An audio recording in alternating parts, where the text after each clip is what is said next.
Hello నమస్తే. మన ఊరు మన సర్పంచ్ కార్యక్రమంలో భాగంగా మనం ఈరోజు మహబూబ్ నగర్ రూరల్ పరిధిలోని కోడూరు గ్రామంలో ఉన్నాం. ఈ కోడూరు గ్రామం మహబూబ్ నగర్ నుండి 9 కిలోమీటర్ల దూరంలో ఉంటుంది.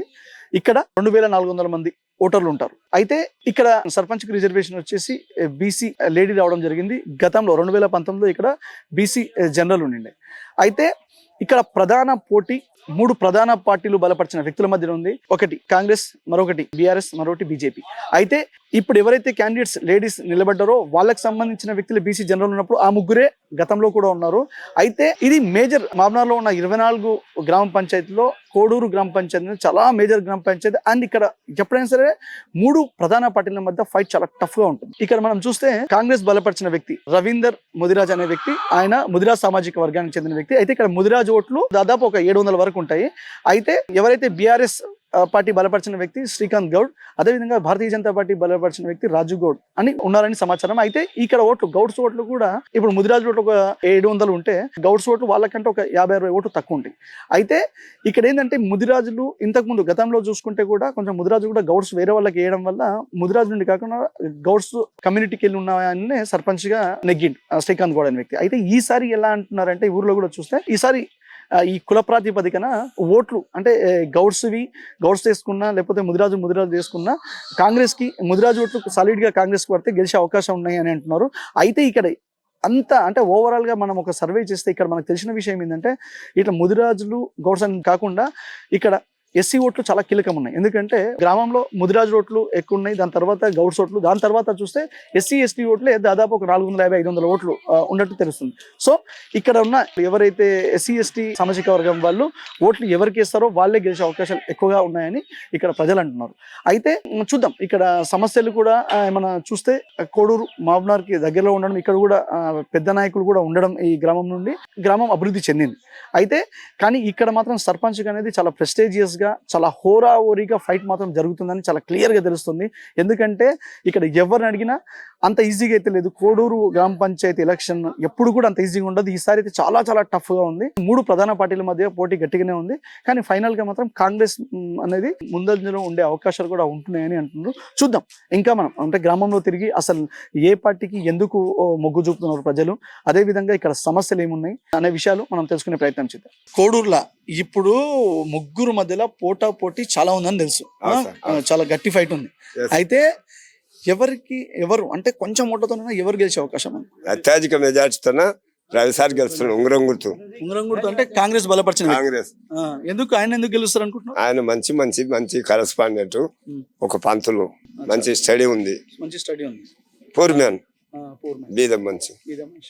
అయితే రవీందర్ కి ఊర్లో జనాలు కూడా బాగానే 100% కోడూరులో ఎవరికి గెలుపు అవకాశాలు ఎక్కువగా ఉన్నాయి? ఆడ గౌడ్స్ 2 నిలబడ్డారు, ఈడ ముదిరాజు ఒక్కడే ఉన్నాడు. కాంగ్రెస్ అధికార పార్టీ కనుక కాంగ్రెస్ గెలిచే అవకాశాలు ఎక్కువ ఉన్నాయి. కోడూరులో ఏమైనా సమస్యలు ఉన్నాయా? ఏమి లేవు. అయితే ఎవరు కాంగ్రెస్ బలపరిచిన వ్యక్తి అంటున్నారు, ఎవరు? ఆయన పేరేం పేరు? రవి, బట్ల రవి అని, టీచర్ రవి. నువ్వు చెప్పాయా ఎవరికి ఇక్కడ గెలిచే అవకాశాలు ఎక్కువ ఉన్నాయి? కాంగ్రెస్ సూపర్, మొత్తం రెడీ ఉండరు. నీవంటే నేను, నేనంటే నేను, ఒకరికొకరు మించి ఉండరు. ఓట్లు ఎన్ని ఉంటాయి? 2,400 ఉన్నాయి. ఈడ మాత్రం తక్కువేం లేదు చూడు. ఏ పోటీ కింద నీవంటే నీవు, నేనంటే నేను, చూద్దాం అన్నట్టున్నది. కానీ ఎవడో వచ్చేటోడు ఒక్కడే. ఎవరైనా ఒక్కరే వస్తారు కదా. కానీ పోటీ ఎవరి మధ్య మెయిన్ గా గెలిచే అవకాశాలు ఎవరికి ఎక్కువ ఉన్నాయి? మెయిన్ అంటే ఇక ఇప్పుడు నడిచే ప్రభుత్వం ఉండదు, దాని గురించి ఇంకా దాని చేతిలో ఉండదు. ఇంక వాళ్ళు ఎవరి నుంచి ఏమైనా తింటే డీకా అన్నది కొద్దిగా ఏమైనా ఉంటాయి. ఇంకా ఇట్లా ఉంటాయి. ఇంకా అంతా నీవు నేను అన్నట్టు ఉండదు. అవి ఇక బలం గట్లే ఉండదు. ఇంకా ఏం లేదు అక్కడ. ఎవరి మధ్యలో పోటీ ఎక్కువ ఉండే అవకాశం? ఇద్దరి మధ్యలో ఉంటది. ఏ పార్టీ బలపరిచిన? టిఆర్ఎస్, కాంగ్రెస్ టిఆర్ఎస్ మధ్యలో ఉంటది. కాకపోతే ఇంతకు ముందు ఏమైందంటే మన శ్రీకాంత్ గౌడ్ ఉండడం వల్ల ఏంటంటే అభివృద్ధి బాగా జరిగింది కోడూరులో. దానివల్ల ఏమైందంటే ఎక్కువ ముగ్గు ఎట్లంటే మన టిఆర్ఎస్ వైపే చూస్తున్నారు అనమాట. మన టిఆర్ఎస్కి నిలబెట్టిన అభ్యర్థి శ్రీకాంత్ గౌడ్ వాళ్ళ వదిలేని పెట్టిరు ఇక్కడ, శ్రీలత గాని, ఆమెకి ఎక్కువ అదిగా చూపిస్తున్నారు. ఓకే. ఇక్కడ ముదిరాజు వర్గానికి ఎక్కువగా గెలిచే అవకాశాలు ఉన్నాయి. గత ప్రభుత్వానికి భయపడి ఇక్కడ కొన్ని మా ముదిరాజు వర్గాలు చీలిపోవడం జరిగింది. ఈసారి మన కాంగ్రెస్ ప్రభుత్వం రావడం జరిగినది. మంచి మంచి స్కీమ్స్, డబుల్ బెడ్రూమ్లు కానీ, ఇందిరమ్మ ఇండ్లు కానీ, సన్నబియ్యం కానీ, ఉచిత కరెంట్ కానీ, ఉచిత బస్సు కానీ ఇవ్వడం ద్వారా చాలా మార్పు వచ్చింది. మా ముదిరాజు ఓట్లు ఎన్ని ఉంటాయి ఊర్లో? 733 ఓట్లు ముదిరాజు వర్గానికి సంబంధించి. కీలకంగా ఉన్నట్టు మీ ఓట్లే కదా? మా దగ్గర ముదిరాజులు ఎవరికి సపోర్ట్ చేస్తే వాళ్ళే ఇంతకుముందు రూలింగ్ చేసేవారు. కొంత ఇంతకు ముందు గత టిఆర్ఎస్ ప్రభుత్వం భయాందోళనలకు గురి చేయడం జరిగింది. దాని నుంచి మేము విముక్తి చేసి మా బీసీ ముదిరాజు వర్గాలకు మేము ధైర్యం నింపి ఫైనల్ గా అయితే ఎవరు గెలిచే అవకాశాలు? మా యొక్క ఉమాదేవి గారు గెలుస్తారు. ఈట ఉమాదేవి గారు, రవీందర్ ప్రపోజల్ చేసినటువంటి క్యాండిడేట్ మాకు విజయాన్ని ఇస్తాడు. ప్లస్ 11 తారీఖు నాడు ఆ విజయ ర్యాలీలు మేము చాలా గ్రాండ్ గా చేసుకుంటాము. Okay, thank you. ఏం నల్ల లేదు, ఏం లేదు, మాకు ఏది ఇస్తలేడు. మోరు చూడు ఎట్లా ఉండదు. ఈ రోగాలు వచ్చి మేము సత్యకాలం. ఇంతకు ముందు సర్పంచ్ ఎవరు ఉండే? మా ఉన్న ఆయన ఉన్నాడు, దాటిండు. ఆయన కాడికి నున్నగా చేసుకున్నాడు, దాటిండు. ఏం పేరు ఆయన పేరు? కాంతు. మరి ఇప్పుడు ఎవరు కోటేస్తారు? మరి ఎవరికంటే మా బుద్ధి పుట్టిన వాళ్ళకి వేస్తాం బిడ్డ. మాకు మంచిగా చేసిన వాళ్ళకి వేస్తాం. ఇది మంచిగా చేసే వాళ్ళకి ఓట్లేస్తారు కదా? అవును, మళ్ళీ మంచిగా చేసే వాళ్ళకి వేస్తాం. మీకు తెలిసి ఎవరు మంచిగా చేస్తారు అనుకుంటారు? మంచిగా చేస్తారో ఇప్పుడు మస్తు చేతులు లేపుతున్నారు.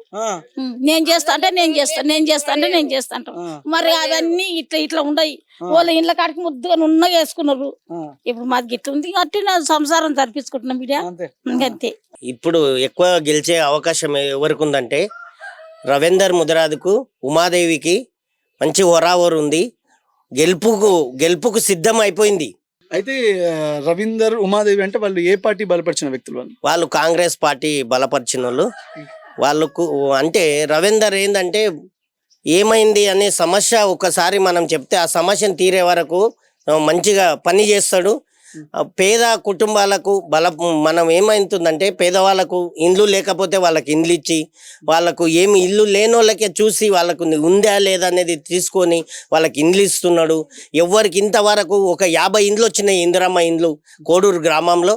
అందుకోసమే ఇంకా ఎప్పుడు వాళ్ళేనా అనే ప్రజల లోపల ఉంది. కాబట్టి ఈసారి మన రవీందర్ని, ఉమాదేవిని గెలిపేనికే జనాభా మొత్తం కట్టుకట్టిండ్రు. అయితే ఇంకోటి చూస్తే గ్రామంలో మనం తిరుగుతుంటే కాంగ్రెస్ బీఆర్ఎస్ మధ్యలో పోటీ గట్టిగానే ఉంది అంటున్నారు. బీఆర్ఎస్ వాళ్ళు మంచిగా లేరా? ఇంతకుముందు మాజీ సర్పంచ్ కూడా కదా వాళ్ళు ఇంతకు ముందుకు సర్పంచ్ చేసినాక కొంతమందికి ఏది లబ్ధి పొందలేదు, ఏది చేయలేదు, ఏది ఎక్కడ ఎవరికి రాలేదు. కాబట్టి వాళ్ళు జనాలకు అన్ని ఏం చేయలేదు, మాకు ఎక్కడి నుంచి ఏం రాలేదు కాబట్టి అన్ని. మీరు ముదిరాజులేనా? మేము యాదవ్స్. మా ఇతర కులాలు మొత్తం ఎస్సీ, ఎస్టీ, బీసీ వీళ్ళంతా కలిసి, మా యాదవులందరూ కలిసి వాళ్ళకు ఈసారి ఉమాదేవికి సర్పంచ్ని గెలిపియాలని అందరు కట్టుగా ఉన్నారు. అందరితో మేము వాళ్ళకు ఎక్కడ వెళ్ళినా వాళ్ళు అభివృద్ధి కోసమే ఆలోచన చేస్తున్నారు. అంటే రెండేళ్ళ వచ్చి ఈ 2 ఏళ్ళలోనే మా కోడూరు గ్రామానికి ఒక 50 ఇండ్లు తెచ్చిండు రవీందర్. అదే విషయం ఎన్నం సారు ఎప్పుడు అడిగినా మాకు ఎమ్మెల్యే గారు మాకు మంచిగా సహకరిస్తాడు. ఏమడిగినా మొత్తం ఇప్పటి వరకు మంచి సహకరించి సీఎం రిలీఫ్ ఫండ్ కానీ, ఏది కానీ, హాస్పిటల్ కానీ, ఏ దానికైనా పిలిస్తే పలికేటట్లు మా రవీందర్ ఉన్నాడు. ఆయన ఏ మధ్యరాత్రి అయినా ఆపత్తంటే పోవడానికి హాస్పిటల్కి పోయినా వచ్చారా కానీ ఒక ధైర్యమైన పేషెంట్లు కానీ సగం రోగాలు అనేది ఆయన మంచిగా చెప్పేటట్లా ఉంటుంది. కాబట్టి రవీందరే మాకు అందరూ రవీందర్ గెలుపు కోసమే అందరు చూస్తున్నారు అనేది నా విజ్ఞప్తి. కాంగ్రెస్ ఎందుకు కాంగ్రెస్ ఎందుకు వస్తుంది? కాంగ్రెస్ మంచిగా పని చేస్తానుకో ఇంకా అంతా మళ్ళా వాళ్ళు ఇల్లు పడతారా, మేము ఇలా పడతామని ఇల్లు పెట్టినాం. ఏం గుర్తు కాంగ్రెస్ వాళ్ళది? ఉంగురం గుర్తు. ఉంగరం గుర్తా? ఏం పేరు ఆయన పేరు? రవి. మంచోడేనా? మంచివాడు, చాలా మంచివాడు. పనులు మంచిగా చేస్తాడు. అయితే మంచి పని చేస్తాడు. ఇక్కడ ఎస్సీ కాలనీ నుంచి నేను యూత్ ఆదేశం నుంచి శేఖర్ మాట్లాడుతున్నాను. ఇక్కడ గ్రామీణ ఎన్నికలు సందడి అయినప్పుడు మా ఎస్సీ కాలనీ ఓటు బ్యాంకు చూశారు తప్ప ఏది ఎక్కడ అభివృద్ధి చెందలేదు. మేము ఈ 2 సంవత్సరాల్లో మా ఎన్ఎన్ శ్రీనివాసరెడ్డి గారు అన్నగారి ఆధ్వర్యంలో ఎస్సీ ప్లాన్ నిధులు కానీ, సీసీ రోడ్లు కానీ, 100 డ్రైనేజ్ కానీ ఇలాంటి అనేక సంక్షేమాలు తీసుకురావడానికి కృషి చేస్తున్నాం. ఇక్కడ మా ఎస్సీ కాలనీలో మినిమం డబుల్ బెడ్రూమ్ కానీ, ఇంకా సొంత స్థలాలు ఇల్లు కానీ మేము శంకుస్థాపన చేసుకున్నాం. ఇంకా చాలా బ్రహ్మాండంగా మా యువతకు ఆదరిస్తున్నారు. 10 సంవత్సరాలు ఎక్కడ అభివృద్ధి చెందలేదు. మీ యువతను కలిసిమెలిసిగా చేస్తున్నందుకు మాకు చాలా అభినందిస్తున్నారు. దళిత బంధువుకి ఇంతకుముందు రాలేదు, మా ఊరికి రాలేదు, వస్తుందని కానీ అది ఎన్నికల నోటిఫికేషన్. కోడూరు పెద్ద గ్రామ పంచాయతీ లీడర్లు కూడా ఇక్కడ బాగానే ఉన్నారు కదా, ఎందుకు రాలేదు దళిత బంధువులు? కానీ 10 సంవత్సరాల్లో మా ఎస్సీ కాలనీలు ఎక్కడ అభివృద్ధి చెందలేదు. మాకు ఇదివరకు ఎక్కువ అంబేద్కర్ బొమ్మ కానీ ఎస్సీ సముదాయ భవన్ కానీ ఇలాంటివి ఏమీ కేటాయించలేదు. ఎమ్మెల్యే గారు 10 సంవత్సరాల నుండి ఇక్కడ మాకు ఈ కోడూరు గ్రామానికి ఎన్నోసార్లు వచ్చేసారు. కానీ మా ఎస్సీ వాళ్ళని ఎప్పుడు మాకు చూడలేదు. మాకు ఎన్ఎన్ శ్రీనివాసరెడ్డి గారు చాలా నిధులు కేటాయిస్తాం, మీరు గట్టిగా యువతకు న్యాయం చేస్తానని మాకు చాలాసార్లు హామీ ఇవ్వడం జరిగింది. మా పెద్ద మనుషులు మరి మీరు ఎవరికి ఓటేద్దాం అనుకుంటున్నారు? ఇక్కడ మా అభ్యర్థి ఇక్కడ పోటీ చేస్తున్న ఉమాదేవి గారికి చాలా మంచి స్టడీ పర్సన్, ఒక టీచర్గా ఆయన ఏడుకోవడానికి మేము మద్దతు ఇస్తాం. ఉమాదేవి గారు, శ్రీ రవీందరు, మా ఉమాదేవి గారు. మహబూబ్ నగర్ రూరల్ పరిధిలోని కోడూరు గ్రామానికి రావడం జరిగింది. అయితే మహబూబ్ నగర్లో ఉన్న 24 గ్రామ పంచాయతీల్లో కోడూరు గ్రామం అనేది చాలా ఇక్కడ టఫ్ ఫైట్ ఉంది. 3 ప్రధాన పార్టీల మధ్య ఒక హోరాహోరీ పోటీ జరుగుతుందని మనకు తెలుస్తుంది. అయితే మనం ఆర్టీకి న్యూస్ ఒక సర్వే నిర్వహిస్తే ఇక్కడ మాత్రం ముఖ్యంగా పోటీ ఇద్దరి మధ్యలో, అంటే కాంగ్రెస్ బీఆర్ఎస్ అన్నారు. అయితే మనం ఇంకా ఇండెప్త్కి వెళ్ళి ప్రజలతో మాట్లాడిస్తే చదువుకున్న వ్యక్తి, ఒక టీచర్, ఆయన రవీందర్ అని చెప్పినారు. ఆయన అయితే చాలా బాగుంటుంది. అయితే ఆయన కాంగ్రెస్ బలపరిచిన వ్యక్తి అంట. అండ్ వాళ్ళది ఉంగరం గుర్తున్నారు. వాళ్ళు ఇప్పుడు ప్రచారం చేస్తున్నారు. మనం ఇక్కడ అభ్యర్థితో మాట్లాడే ప్రయత్నం చేద్దాం. ఎందుకు ప్రజలు కూడా ఈయనను కోరుకుంటున్నారు, అసలు ఈయన గెలిస్తే ఎలాంటి అభివృద్ధిని కోడూరుకి ఇవ్వబోతున్నారు, ఆయన మాటలు తెలుసుకుందాం. అన్న నమస్తే.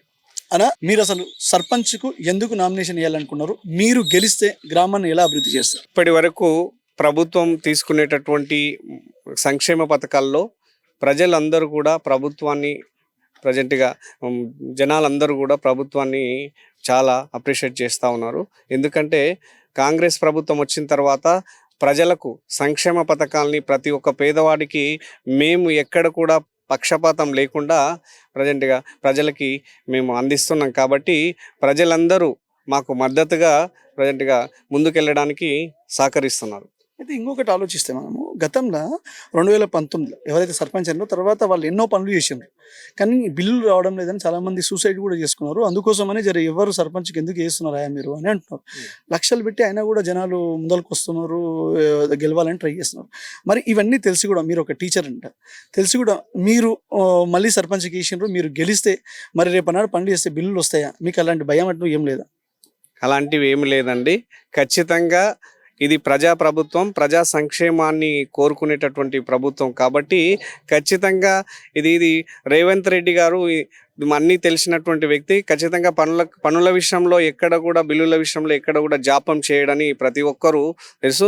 ఇంతకుముందు గతంలో కాంగ్రెస్ ప్రభుత్వంలో ఉన్నప్పుడు ఎప్పుడు కూడా బిల్లుల విషయంలో ఎవ్వరు కూడా ఇబ్బంది పడినటువంటి దాఖలాలు లేవు. ఎందుకంటే గత 10 ఏళ్లలో ప్రజెంట్గా లేనిపోని పథకాలు పెట్టేసి ప్రజెంట్గా రాష్ట్రాన్ని అతలాకుతలం చేసి ఆర్థిక వ్యవస్థను చిన్నాభిన్నం చేసినటువంటి కేసీఆర్ గారు ఇప్పుడు ఉన్నటువంటి ప్రభుత్వం ఆచితూచి అన్ని విధాలుగా నిధులను సమకూర్చుకున్న తర్వాతనే వాటిని ఇంప్లిమెంటేషన్ చేస్తూ ఉన్నారు. కాబట్టి ఈ విషయంలో మేము ఎక్కడ కూడా ప్రజెంట్గా ఏంటంటే రాజీ పడేది లేదు. ఖచ్చితంగా అభివృద్ధి విషయంలో ఎట్టి పరిస్థితుల్లో వెనుకడుగు వేయము. సాధ్యమైనంత వరకు మేము గ్రామ అభివృద్ధికై పాటుపడతాము.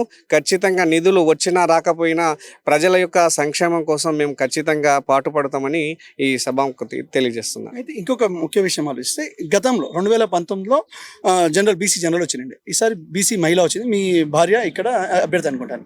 అయితే నార్మల్గా ఓట్లు ఎవరైనా వేస్తుంటే కూడా కులాల ప్రాతిపదికన వేయకూడదు, కుల మతం అని వేయకూడదు, ఎవరు మంచి వ్యక్తి అని వేయాలి. కానీ ఊళ్ళో మనం చూస్తుంటే ఈ క్యాస్ట్ ఓట్లు మాకు సాలిడ్ గిల్లో పడతాయి, ఆ క్యాస్ట్ ఓట్లు వాళ్ళకి పడతాయి అభ్యర్థి అనుకుంటారు. ఇక్కడ చూస్తే గౌడ్స్ నుండి 2 నిలబడ్డారు, ముదిరాజ్ నుండి మీరు నిలబడ్డారు. గతంలో కూడా సేమ్ ఇదే రిపీట్ అయింది, 3 అభ్యర్థులు మీరే. కానీ మీ క్యాస్ట్కి సంబంధించిన ఓట్లు వేరే వాళ్ళకి పడడం వల్ల ముదిరాజు కాకుండా గౌడ్సే గెలిచిండ్రు అని ఇప్పుడు నేను ఊళ్ళో తిరుగుతుంటే చెప్తున్నాను. సో ఈసారైనా మీ క్యాస్ట్కి సంబంధించిన ఓట్లు, ఎందుకంటే ముదిరాజు ఓట్లు ఎక్కువ ఉంటాయి అంటారు, మిగతా సామాజిక వర్గాలు కూడా మీ కేసి గెలిపించే అవకాశం ఉందా? ఖచ్చితంగా సార్. ఇక్కడ ప్రజలు ఒకటి మా గ్రామంలో వచ్చేస్తే ఖచ్చితంగా ప్రజలందరూ ఇప్పుడు చైతన్యవంతులయ్యారు. ఎవరు గెలిస్తే గ్రామానికి అభివృద్ధి చెందుతుందని చెప్పేసి ఆల్రెడీ నిర్ణయం తీసేసుకున్నారు. ఇంకోటి ఏంటంటే ఈ వర్గం ఆ వర్గం అని కాదు, ప్రజలు మన గ్రామాభివృద్ధికై ఎవరుంటే బాగుంటుంది, ఇప్పుడు ప్రస్తుతం ఎవరైతే గ్రామం అభివృద్ధి చేయగలుగుతారు అని చెప్పేసి వాళ్ళు ఆల్రెడీ ఒక నిర్ణయాన్ని తీసేసుకున్నారు.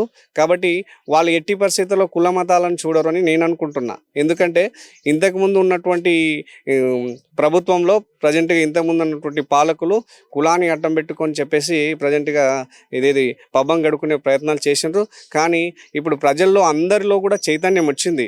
ఖచ్చితంగా ఇది ఒకటే చూస్తారు, ఏంటి అంటే ఇప్పుడు మనం ఎవరికి ఓటు వేస్తే మన గ్రామం అభివృద్ధి చెందుతుంది, ఎవరి వల్ల పేద ప్రజలకు నిజమైన న్యాయం జరుగుతుందని వాళ్ళు నమ్ముతున్నారో వాళ్ళకే పట్టం కట్టే ప్రయత్నం చేస్తూ ఉన్నారు. ప్రజలు ఆల్రెడీ నిర్ణయం తీసేసుకున్నారు. వాళ్ళ నిర్ణయాన్ని ఎవ్వరు కూడా ఎన్ని డబ్బులు ఇచ్చినా ఏమి ఇచ్చినా కూడా ఆపలేరని చెప్పేసి నేను తెలియజేస్తున్నాను. కోడూరు గ్రామంలో సమస్యలు ఏమున్నాయి, మీరు గ్రామాన్ని ఎలా అభివృద్ధి చేయబోతున్నారు, అన్నిటికంటే ముఖ్యంగా అసలు ఎందుకు కోడూరు గ్రామ ప్రజలు రవీందర్ ముదిరాజ్ గారికి ఓటేయాలి? ఓకే, ముఖ్యంగా చూసినట్టయితే మా గ్రామంలో ఏ మాటకైనా చెప్పుకోవాలి కానీ గతంలో కూడా అభివృద్ధి జరిగింది. కాకపోతే ఎస్సీ కాలనీలో చాలా మటుకు అండర్ గ్రౌండ్ డ్రైనేజీ కానివ్వండి, రోడ్లు కానివ్వండి చాలా పెండింగ్లో ఉన్నాయి. ఇంకొకటి ఏంటంటే చిన్న చిన్న సమస్యలు కూడా చాలా వాటిని కుదుటని అట్లనే పెట్టేసి ప్రజెంట్గా పబ్బం గడుపుకుంటూ వచ్చినటువంటి పాలకులకు ఈ ఎలక్షన్తో బుద్ధి చెప్పబోతా ఉన్నారు. వారి సమస్యలను మేము ఖచ్చితంగా తీర్చి గ్రామ అభివృద్ధిలో మేము ఎక్కడ కూడా పక్షపాతం చూపించకుండా సమస్యలన్నీ సాల్వ్ చేసే విధంగా ఇప్పుడు సీసీ రోడ్ల విషయంలో కానివ్వండి, తర్వాత మిగతా అండర్ గ్రౌండ్ డ్రైనేజ్ విషయంలో కానివ్వండి, తర్వాత ప్రజల్ని చేయడంలో కానివ్వండి. ఇంకొకటి ఏంటంటే ఎలక్షన్ వచ్చినప్పుడు మాత్రమే వీళ్ళలోప చైతన్యం తెచ్చి తర్వాత ఓట్లు దండుకొని తర్వాత ఈ ప్రజల్లో చైతన్యాన్ని అణిచివేస్తే వాళ్ళ అభివృద్ధికి మనం తోడ్పడినట్టు కాదు. ఖచ్చితంగా మేము ఇప్పుడు చూస్తూ ఉన్నాం, ప్రతి యువకులు చదువుకున్న వాళ్ళు ప్రతి ఒక్కరూ రియలైజ్ అవుతా ఉన్నారు. వారికి ఖచ్చితంగా ఉపాధి కల్పించే విధంగా వారిని ఈ మద్యానికి దానికి లోబడకుండా ఖచ్చితంగా ఉపాధి చేకూరే విధంగా వాళ్ళకి మేము చేయగలుగుతాం. ఖచ్చితంగా మాకు ఇదేంటి వెన్నంటే నుండి ప్రోత్సహిస్తున్నటువంటి ఎమ్మెల్యే గారు కూడా ఒకటే కోరుకుంటా ఉన్నాడు, ఖచ్చితంగా చదువుకున్నటువంటి ప్రతి యువకులు ఇక్కడ పనుల్లో ఉండాలి, వాళ్ళు చదువుకున్నటువంటి చదువుకు తగ్గటువంటి పనిలో ఉంటేనే మన దేశం కానీ, మన రాష్ట్రం కానీ, మన జిల్లా కానీ, మన ఊరు కానీ అభివృద్ధి చెందుతుందని చెప్పేసి ప్రత్యేకంగా చెప్పడం జరిగింది. కాబట్టి మేము ఇప్పుడు ఇదేది ప్రచారంలో భాగంగా మా దృష్టికి వచ్చేటటువంటి ప్రతి విషయాన్ని ఖచ్చితంగా నెరవేర్చే విధంగా మేము అడుగులేస్తాం ఖచ్చితంగా. ఎందుకంటే యువకులకు ఖచ్చితంగా ఉపాధి లేక వాళ్ళు చాలా సతమతం అవుతున్నటువంటి సందర్భాలు చాలా ఉన్నాయి.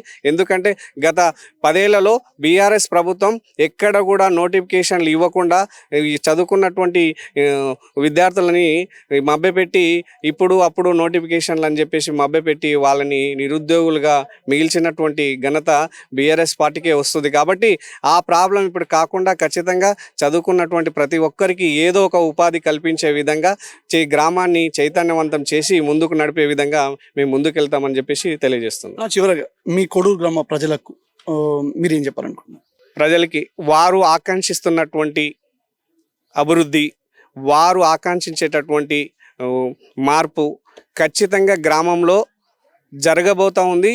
దానికి మా వంతు సహకారం ఖచ్చితంగా ఉంటుందని చెప్పేసి తెలియజేస్తాను. Thank you. Thank you.